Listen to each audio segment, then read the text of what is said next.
সাংবাদিক বন্ধুসকল আজি তামোলপুৰৰ মটঙা ৰাজহুৱা উদ্যানত প্ৰেক্ষাগৃহত আমি এখন সদৌ অসম উত্তৰ ছাত্ৰ সন্থা আৰু সদৌ বিটিচি উত্তৰ ছাত্ৰ সন্থাৰ যৌথভাৱে এখন কাৰ্যনিৰ্বাহক সভা হৈ যায় আৰু এই সভাতে আমাৰ নতুনকৈ বিটিচিৰ দায়িত্ব লোৱা প্ৰধান মুৰব্বী হাগ্ৰামা মহিলা ডাঙৰীয়াক আমি অভিনন্দন জনাইছো আৰু তেখেতক আমি আজিৰ কাৰ্যনিৰ্বাহক সভাৰ জৰিয়তে আমাৰ সূত্ৰধৰ সম্প্ৰদায়ৰ পৰা এজন মনোনীত সদস্য দিব লাগে বুলি আমি আপোনালোকৰ জৰিয়তে দাবী জনাইছো আমাৰ যোৱা আগন্তুক 17 বছৰ তেখেতে ৰাজত্ব কৰিলে সেই সময়তো আমি এজনো সূত্ৰধৰ মনোনীত সদস্য নাপালো প্ৰমোদ বড়ো ডাঙৰীয়ে 5 বছৰ চলালে তেওঁকো আমি দাবী জনাইছিলো তেওঁ আমাক এজনো মনোনীত সদস্য আজি বিটিচিত 5খন জিলাতে আমাৰ সামগ্ৰিকভাৱে সূত্ৰধৰ সম্প্ৰদায়ৰ মানুহ বসবাস কৰি আছে তেওঁলোকেও নিদিলে এইবাৰ নতুনকৈ যেহেতু হাগ্ৰামা মহিলা ডাঙৰীয়াৰ নেতৃত্বত বিটিচি চৰকাৰখনে নতুনকৈ দায়িত্ব লৈছে আমি মহিলাৰী ডাঙৰীয়াক আমি দাবী জনাইছো যে এইবাৰ অন্তত সূত্ৰধৰৰ পৰা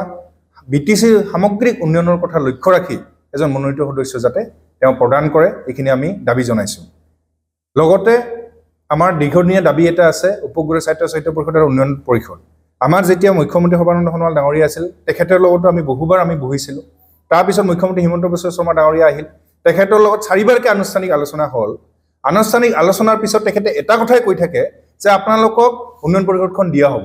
2026 চনৰ আগতে আপোনালোকক উন্নয়ন পৰিষদখন দিয়া হ'ব যদি দিয়া হ'ব কৈ থাকে তেতিয়ালে নিদিয়ে কিয় যোৱা 84 সংখ্যক কেন্দ্ৰীয় অধিৱেশন বিজিনিত পাতিলো আগষ্ট মাহত তাতে মুখ্য অতিথি হিচাপে মন্ত্ৰী বিজয় হাজৰিকা ডাঙৰীয়া আছিলে তেখেতে কথাটো কৈছে যে মুকলি হোৱাত যে আপোনালোকৰ উন্নয়ন পৰিষদৰ কথাটো বিবেচনা কৰা হৈ আছে কিমান দিনলৈকে বিবেচনা কৰিব আজি 2026 নিৰ্বাচন আহিল অহা 25 নৱেম্বৰৰ পৰা হয়তো শীতকালীন অধিৱেশন আছে আমি বিচাৰিছো যে অহা অধিৱেশনৰ আগতে উন্নয়ন পৰিষদখন সূত্ৰধৰ উন্নয়ন পৰিষদখন গঠন কৰিব লাগে আৰু এই কাৰণে আমি অহা 6 তাৰিখ নৱেম্বৰৰ 6 তাৰিখে গুৱাহাটী চচলত 3খন্তীয়া অৱস্থান ধৰ্মঘট কাৰ্যসূচী লৈছো আৰু তাতে হৰচৰে আমি দাবী জনাম যে উন্নয়ন পৰিষদখন আমাৰ শীতকালীন অধিৱেশনৰ আগতে গঠন কৰিব লাগে আৰু 25 নম্বৰ যি শীতকালীন অধিৱেশন আৰম্ভ হ'ব সেই অধিৱেশনত আমাৰ বাজেট দিব লাগে সূত্ৰধৰ উন্নয়ন পৰিষদখনত আমাৰ এয়াই মূল লক্ষ্য আৰু এয়াই দাবী আৰু এই দাবী যদি অহা 6 তাৰিখৰ পিছত আন্দোলনৰ পিছত যদি মুখ্যমন্ত্ৰী ডাঙৰীয়াই আলোচনাৰ মৰ্মে যদি মানি নলয় তেতিয়াহ'লে প্ৰত্যেক জিলাই কিন্তু গণ আন্দোলন আমি আৰম্ভ কৰিম আৰু সৃষ্টি কৰিম এই গণ আন্দোলন কিন্তু 2026 চনত বিজেপিক আসনৰ পৰা মানে পদচ্যুত কৰাৰ কাৰণে আমি কিন্তু সাজু হ'ম আৰু এই দাবী সহজৰে আমি কৈছো যে আমাক কিমানবাৰ মিছা কথা কৈ থাকিব যে আপোনালোকক দিয়া হ'ব কিমান দিন দিব আমি গণতান্ত্ৰিক আন্দোলনৰ কেতিয়াও পক্ষপাতী নাছিলো আমি আলোচনাৰ মাধ্যমেৰে আমি উন্নয়ন পৰিষদখন বিচাৰিছিলো কিন্তু আলোচনাৰ মাধ্যমেৰে এই উন্নয়ন পৰিষদখন পোৱা সম্ভৱ নহল অসমত এটা কথা আছে যে আন্দোলন নকৰিলে কোনো এটা বস্তু নাপায় গতিকে আমি শেষৰ ৰনটো আন্দোলন গণতান্ত্ৰিক আন্দোলন আমি বাছি লৈছো অহা 6 তাৰিখ